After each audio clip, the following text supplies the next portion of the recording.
मोदी ने केजरीवाल पर सबसे बड़ा हमला किया। केजरीवाल को देश का दुश्मन कहा, AK-49 कहा और तमाम तरह की बातें। उसके बाद दिन भर बयानों का सिलसिला। इसी पर चर्चा कर रहे हैं। स्टूडियो में हमारे साथ हैं विनोद शर्मा, रामेश्वर चौरसिया, अखिलेश प्रताप सिंह और आम आदमी के प्रवक्ता। सबसे पहले रामेश्वर चौरसिया जी, मुद्दों की बात होनी चाहिए कि अगर कुछ मुद्दे उठाए आम आदमी पार्टी ने, कुछ सवाल पूछे जिसका जवाब, ठीक है, कुछ जवाब गुजरात सरकार की तरफ से आया है जिसको कह रहे हैं कि उसमें आधी हकीकत आधा फसाना है, लेकिन आज भी केजरीवाल ने कुछ सवाल आपसे पूछे। पहला तो भाषा पर सवाल उठाया कि क्या ऐसी भाषा बोलनी चाहिए, और दूसरी बात कि बाबू भाई बुखारिया पुरुषोत्तम सोलंकी पर चुप क्यों हैं, गुजरात के विकास के झूठे दावों और गैस के दामों पर बात क्यों नहीं करते, मुद्दों की राजनीति क्यों नहीं करते, येदुरप्पा, श्रीरामुलु, रामविलास पासवान जैसे भ्रष्ट लोगों को टिकट देने की बाध्यता पर क्यों नहीं बात करते। तो आप सिलसिलेवार इन चीजों का जवाब देकर मोदी की तरफ से, क्योंकि प्रधानमंत्री पद के उम्मीदवार हैं, बजाय इसके किसका जवाब दें, अब देश का दुश्मन और AK-49 और ये सब तमगा क्यों दे रहे हैं। एक अंजुम जी, मैं दो बातें क्लियर कर दूं। जो विनोद शर्मा जी बोल रहे थे, विनोद जी, पाकिस्तान के सैनिक के भेष में कोई आए हमारे लोगों पर हमला करके मार के जाए तो हमारा दुश्मनी हो गया, पाकिस्तान आर्मी का हो कि आतंकवादी हो, पहली बात। दूसरी बात, अखिलेश जी से मैं इसलिए रिक्वेस्ट किया था कि अखिलेश जी बात निकलेगी तो दूर तलक जाएगी।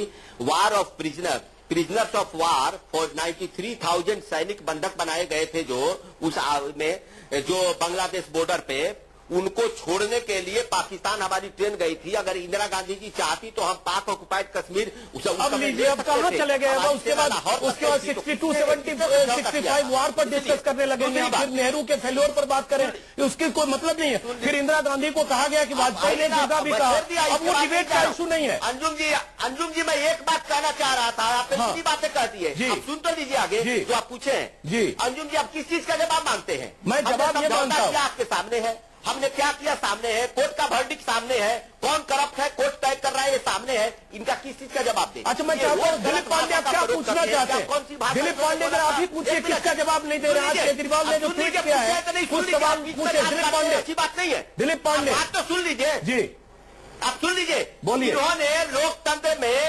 रिपब्लिक डे के पहले कौन से शब्दों का प्रयोग किया था?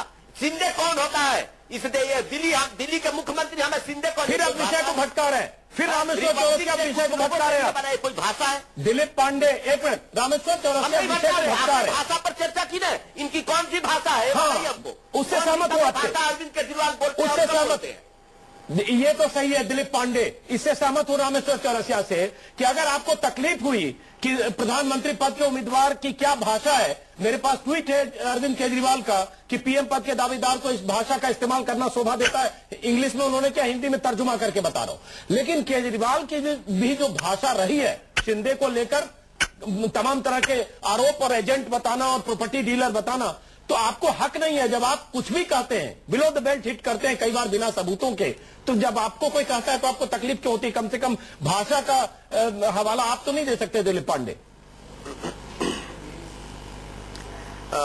एक चीज यहाँ पे तय कर लेते हैं अजीत भाई कि हमारा जो विमर्श है उसका आधार क्या होना चाहिए, तथ्य होने चाहिए कि नहीं होने चाहिए। पहली चीज तो ये, हमने जब कहा कि प्रॉपर्टी डीलिंग चल रही है, ये चल रहा है, वो चल रहा है, उसके आधार हैं, उसके पीछे तथ्य हैं। मैं आपको तथ्य प्रस्तुत कर देता हूं, बाकी जनता निर्णय ले लेगी। अगर मैं यहाँ पे रिफर करूं, GPSC जो गुजरात पेट्रोलियम स्टेट कॉर्पोरेशन है, उसने गैस फील्ड लिया $20 बिलियन का, जिसका 10% यानी 10,000 करोड़ रुपए का 2 कंपनियों को फोकट में दे दिया गया। और ऐसा किया नरेंद्र मोदी जी की सरकार ने। ऐसा करने के पीछे क्या नरेंद्र मोदी की सरकार ने कॉर्पोरेट्स को अनड्यू बेनिफिट नहीं दिए? ये सवाल अगर हम करते हैं तो क्या गलत करते हैं? कच्छ रीजन में हजारों एकड़ की जमीन अदानी को दे दी गई ₹1 प्रति एकड़ के भाव से। ऐसा करने में क्या अनड्यू बेनिफिट नहीं दिया अदानी को? CAG की रिपोर्ट बताती है कि कुछ कॉर्पोरेट घरानों को गुजरात की सरकार ने अनड्यू बेनिफिट्स दिए हैं। CAG की रिपोर्ट ने जब ऐसा कहा तो क्या वो तथ्य नहीं है, क्या वो प्रमाण नहीं है? लेकिन मैं इनसे पूछता हूं कि ऐसा कौन सा डॉक्यूमेंट है जहां ये देख पाते हैं कि फोर्ड फाउंडेशन ने हमें चंदा दिया, जबकि वहीं पे मैं आपको डॉक्यूमेंट दिखा सकता हूं कि गुजरात सरकार की गिर फाउंडेशन ने और GIDR नाम की ऑर्गेनाइजेशन ने फोर्ड फाउंडेशन से पैसा लिया हुआ है। हमने तो एक चवन्नी नहीं लिया, हम पे आरोप लगाते हैं।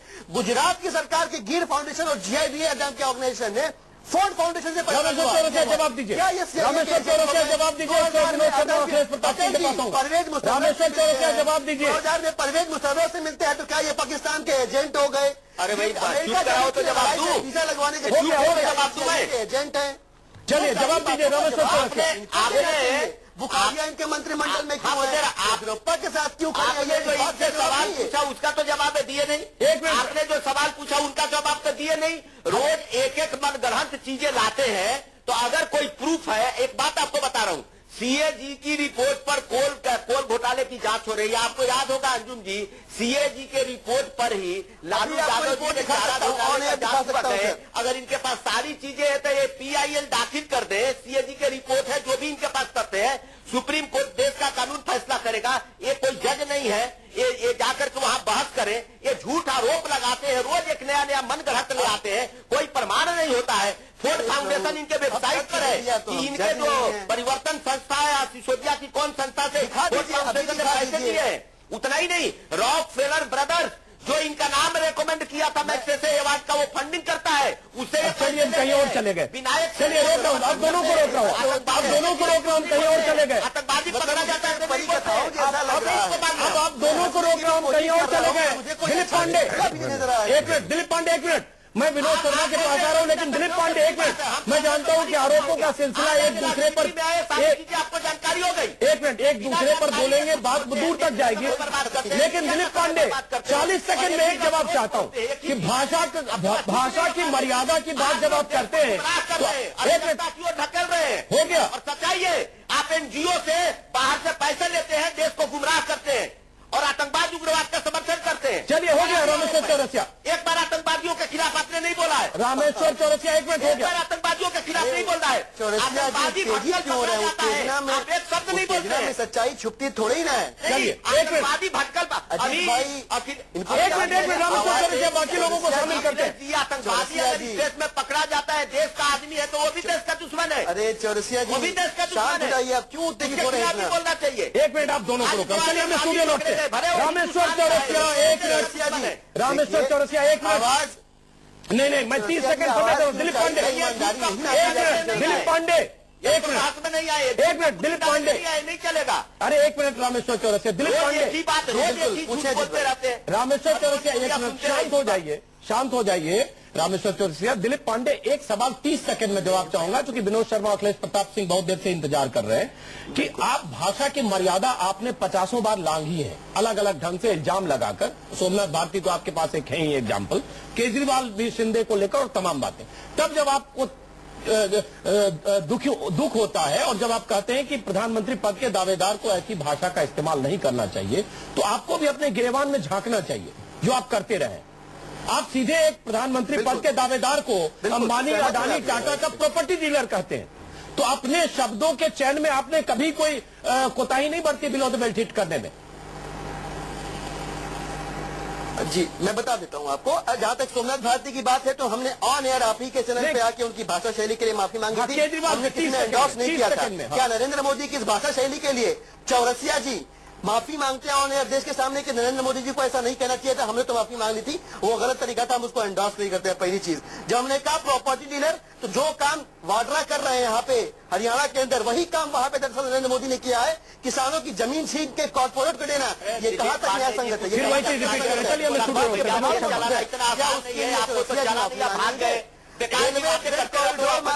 हजारों चलिए आप दोनों को रोक रहा हूँ, और आप दोनों को, विनोद शर्मा एक मिनट हो गया।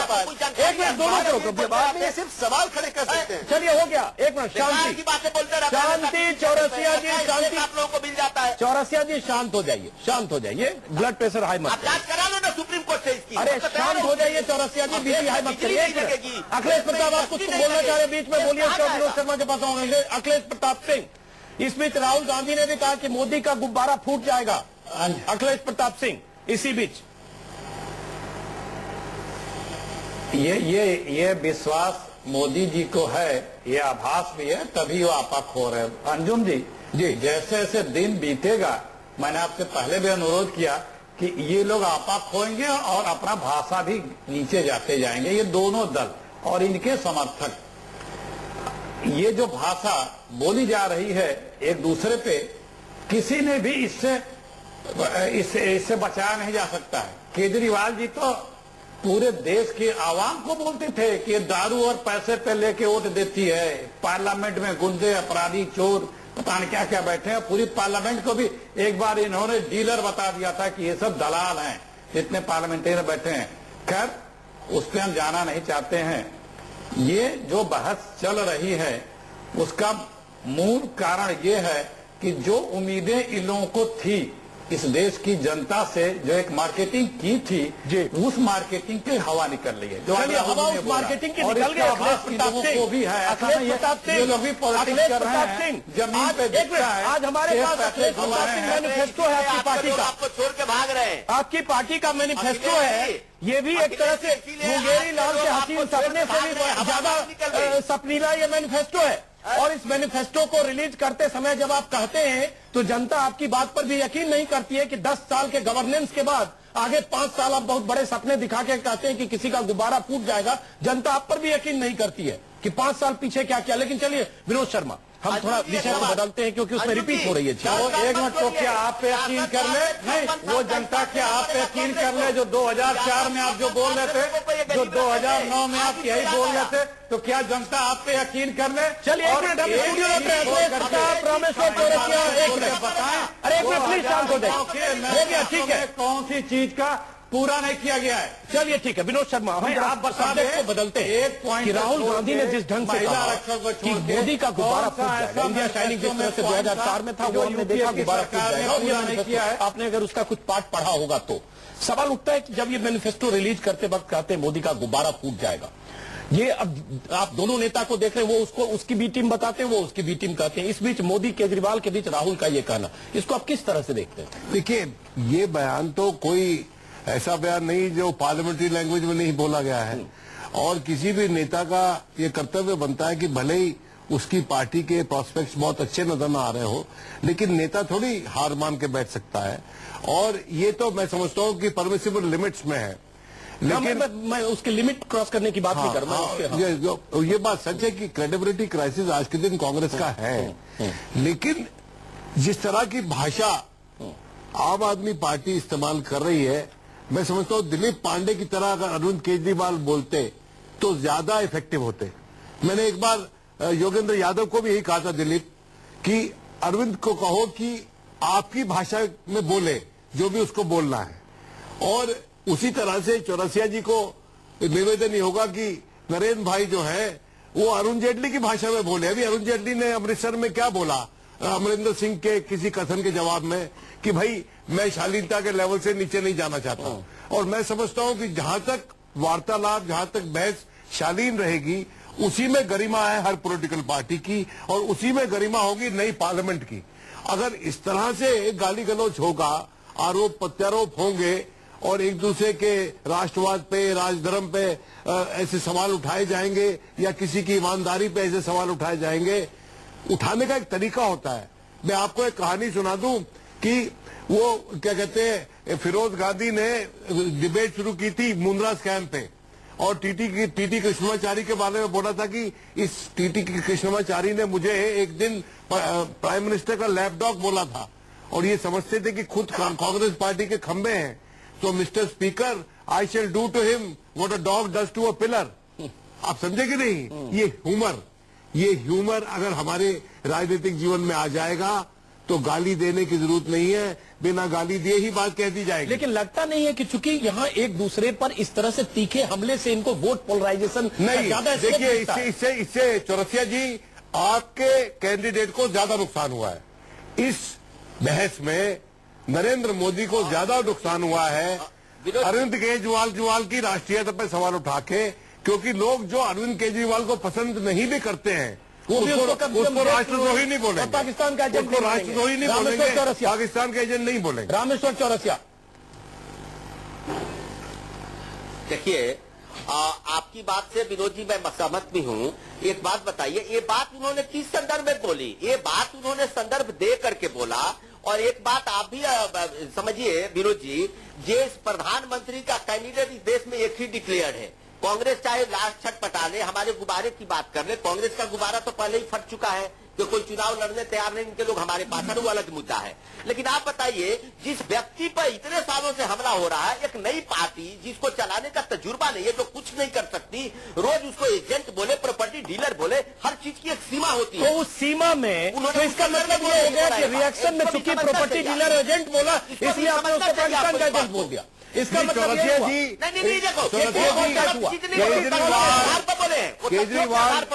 जी, केजरीवाल नरेंद्र मोदी को प्रवोक कर रहा था, नरेंद्र मोदी प्रवोक हो गए। प्रवोक हो गए, वो तो सफल हो गया अपने कारनामों में। प्रवोक हो गया, प्रवोक करना चाहता था, वो प्रवोक हो गए, जवाब दे दिया उन्होंने। और इतना बड़ा आपसे जवाब दिलवा देते, और इतना बड़ा आरोप किसी लगाया और तो जनरल सेक्रेटरी से जवाब दिला देते, दिल्ली के किसी नेता से जवाब दिलवा देते, हर्षवर्धन से जवाब दिलवा देते, खुद क्यों जवाब दिया? अंजुम जी, वो गलती हुई है वहां पर उनसे। अखिलेश प्रताप सिंह देखिए, वो जवाब नहीं दे रहे थे, वो संदर्भ में बात कर रहे थे। आप लोग ये तो देखिए, वो क्या जवाब दे रहे थे? आप लोग की बातों को हम आगे बढ़ाते हुए कहना चाहते हैं। हाँ, अखिलेश प्रताप सिंह, एक इन्हीं बातों को आगे बढ़ाते हुए हम ये कह रहे हैं कि जो संस्था, जो व्यक्ति हिंसक और कट्टर विचारधारा का होता है, वो इसी तरह से जवाब भी देता है। वो दे रहे हैं, क्यों नहीं देंगे? उन्हें जिन्हें दोनों लोगों को लोकतंत्र में विश्वास नहीं है, उसी तरह की भाषा है। अच्छा, तो इसका मतलब कह रहे हैं कि केजरीवाल को अगर कहा पाकिस्तान का एजेंट, पहले कुछ बोले थे, कुछ और आप ही को विश्वास है। चाहे जर्मनी हो, चाहे एक मिनट, बाकी सब इतिहास देखें, कुछ लोग राष्ट्रवाद के नाम पे, एक्सट्रीम राष्ट्रवाद के नाम पे कुछ लोग एक भावना को प्रसारित करके कुछ प्राप्त करने के बाद अपने आप को एक कट्टरपंथ का शासन करते आए हैं। चलिए, पहले भी इतिहास में जर्मनी में भी और इटली में भी किया जा चुका है। अखिलेश, तो ये कोई नई चीज ये लोग लेके नहीं आए। मैंने फिर कहा, दूसरी बात कि जो इन लोगों का बार बार आरोप अभी लगा रहे थे हमारे बीजेपी के। 20 सेकंड मेरे पास है, 20 सेकंड। अरे भाई, आपका नाम गिनाना शुरू करूं।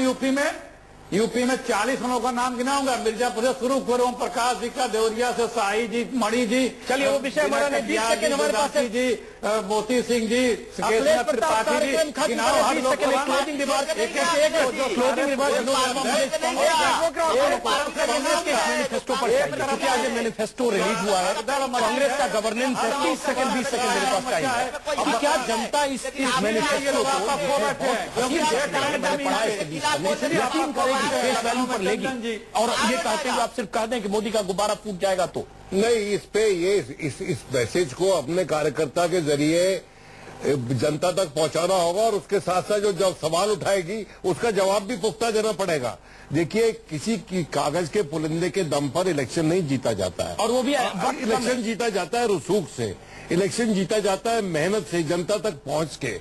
और मैं समझता हूं कि ये मैनिफेस्टो जो है आज के दिन इनका कोई कॉन्टेक्स्ट रहा नहीं, क्योंकि कॉमन मिनिमम प्रोग्राम होता है, ये सब उसमें लीन हो जाते हैं। विनोद जी, मुझे पॉलिटिक्स में रह रहे हैं, रोकना पड़ेगा, ब्रेक का वक्त है। आप सभी मेहमानों को रोकना पड़ेगा। आप सभी मेहमानों का बहुत बहुत शुक्रिया। आप सबसे बात की, हमने समझने की कोशिश की कि आखिर, जैसा कि विनोद शर्मा ने कहा, बहुत अहम कि अरविंद केजरीवाल नरेंद्र मोदी को प्रवोक करते रहे तमाम तरह के इल्जाम लगाकर। नरेंद्र मोदी ने बहुत बड़ा इल्जाम लगा दिया केजरीवाल को, पाकिस्तान का एजेंट, देश का दुश्मन कह दिया।